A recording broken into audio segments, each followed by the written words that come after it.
皆さんごきげんよう、上川薫です。今回取り上げるのは日本版 CDC についてのお話をしましょう。現在様々な問題があって、厚生労働省のお役人たちが問題に対応していますが、これでは不十分だという批判が日本国内だけではなく世界各国からも寄せられているような状況です。ですから、専門家集団、専門家の組織というものが求められているというのが一般国民の声としてもあります。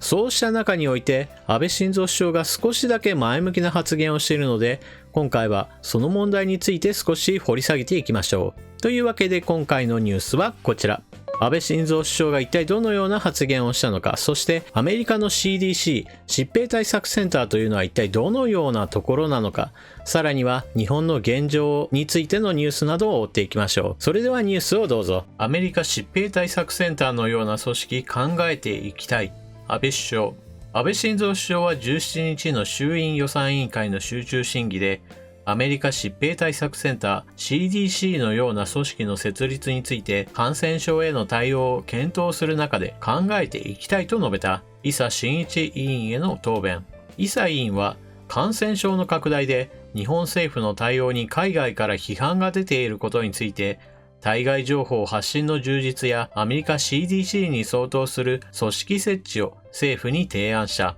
安倍首相は政府としてもこれまで情報発信に取り組んできたと指摘した。安倍首相の発言というのは CDC に対しては前向きな評価ではあるものの、さあ今すぐ CDC を日本で設置するんだといった強い意気込みを感じさせるような発言ではありませんでした。それではアメリカの疾病対策センター CDC というのは一体どのような機関なのでしょうか。感染症対策は安全保障のアメリカ、世界最強機関。ジョージア州アトランタ郊外の巨大なビル群は感染症対応などの分野で世界最強と言われる機関にふさわしい用を誇っていた。アメリカ疾病対策センター CDC 本部だ。年間予算約8000億円。海外の支部も含めた総職員数は約1万4000人。緊急事態に即応する緊急時オペレーションズセンター EOC の取材許可が出た。テロ対策で警備が厳重で海外メディアが取材できる機会は少ない。内部は大型画面の前にパソコンがずらりと並び、取材時には約20人の職員が国内外の機関と連絡を取り合っていた。撮影が許可されなかった画面にはアメリカだけでなく世界各地の感染症の状況も映し出されていた。内外の医師や検疫所などから助言を求める電話が1日100件近く入る。要請があれば職員を世界各地に派遣する。アウトブレイクが起きると部署を横断した体制が組まれる。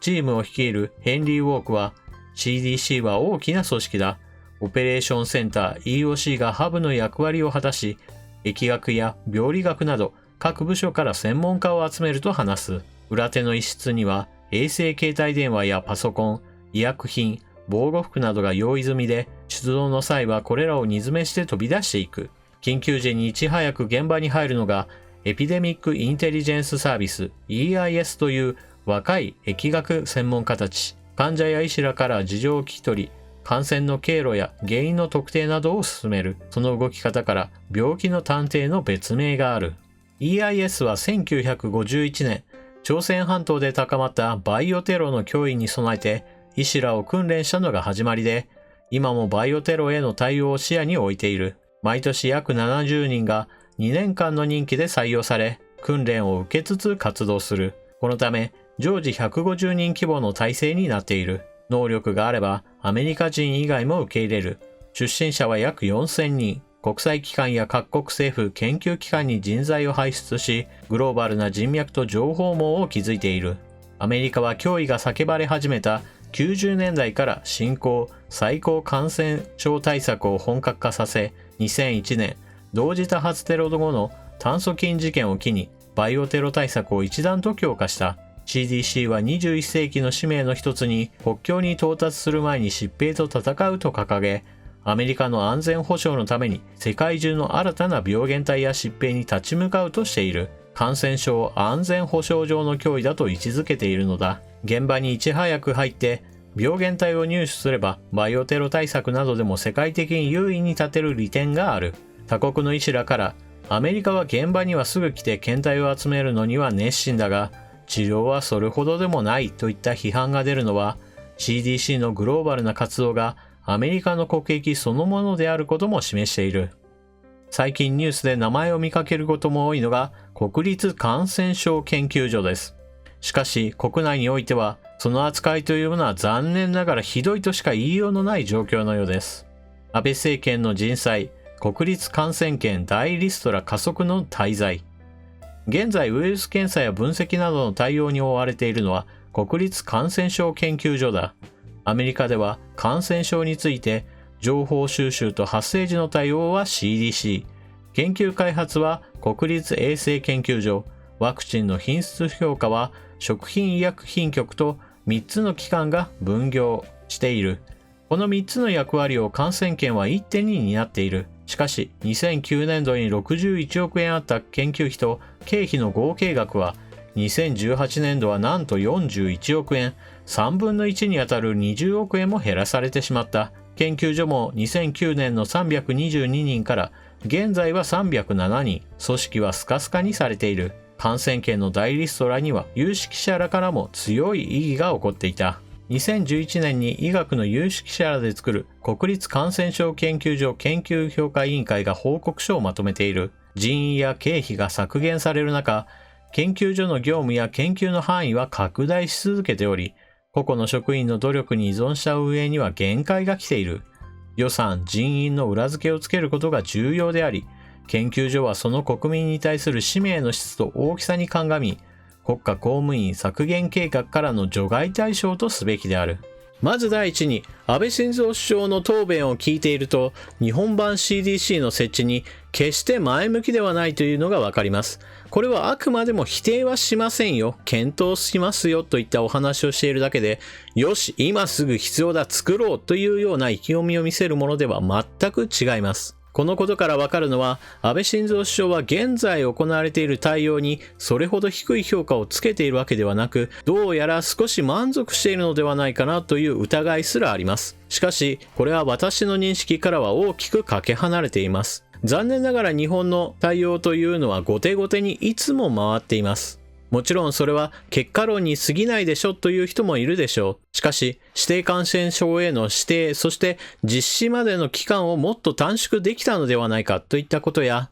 入国制限を順次拡大していくそのスピードについても遅れてはいませんかといったところは、私でなくても指摘できることではないでしょうか。そしてクルーズ船における感染拡大の防止についてもちょっとこれはおかしいんじゃないという点がいくつか指摘されています。これら対応のまずさというのが現在の組織では仕方なかったんだというのであれば、じゃあ次こんなことが起こった時にどうするんだという話になるのは自然な流れです。このような問題が発生した時には専門組織が必要だというのは一つの改善策としてあるべき姿だと私は思います。ですから安倍晋三首相にはぜひとも日本版 CDC は必要だなと考えを変えてほしいと私は思っています。それでは次にアメリカの疾病対策センター CDC についてのお話をしましょう。日本とアメリカにおいては全く組織の陣容が違うということが明らかです。アメリカの CDC の職員数が1万4000人なのに対して日本でこれに対応する機関である国立感染症研究所の職員はわずか307人。もはや桁違いを通り越して2桁違います。そして予算についても額が桁違いなどというものではありません。アメリカが8000億円で日本がわずか41億円。ただし一つ考慮しなければならないのは国土面積の大きさで言えばアメリカの方がはるかに大きいですし、人口も同じようにあちらの方がはるかに大きいのです。そして活動範囲といったことを考えたときにアメリカは自分たちの国益のために世界各国どこにでも行くぞという体制をとっているのに対して日本においてはそこまでの組織は必要ないというのは明らかでしょう。あくまでも日本国内における感染症予防や対策といったものを中心にして考えればよいので、アメリカの CDC ほど大規模な組織である必要はありません。ですが、それにしたってという感じはあります。私が考えるに、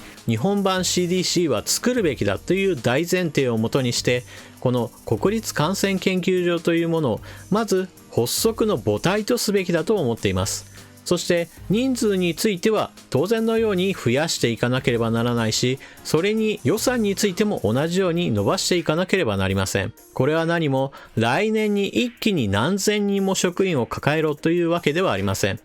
CDC のような機関というのは必要な職員のレベルアップというものも必要ですし、設備の整備といったものも時間がかかります。ですから階段上に来年は少しまた来年は少しといった形で少しずつ必要な組織に向けて拡大していけばいいのです。ですから来年いきなり予算が100倍だといったような話ではなく、じゃあ来年は100億円積み増しましょう、じゃあその次100億円増やしましょうといったような、あくまでも現実に沿った段階的な拡張というものをすればよいのです。こういった話をしたときに無限にお金があるわけじゃないし、そんなことができるわけないじゃないかという話をされる方もおられるでしょう。私の場合、日本が目指す先というのは科学立国であったり頭脳立国であったりといったどちらかというと理系国家です。人によっては非常に嫌がるでしょうが、文系の研究などに割かれている予算などを科学系の方向に振り分けてほしいと思っています。これから日本は人口減少時代を迎えます。ですから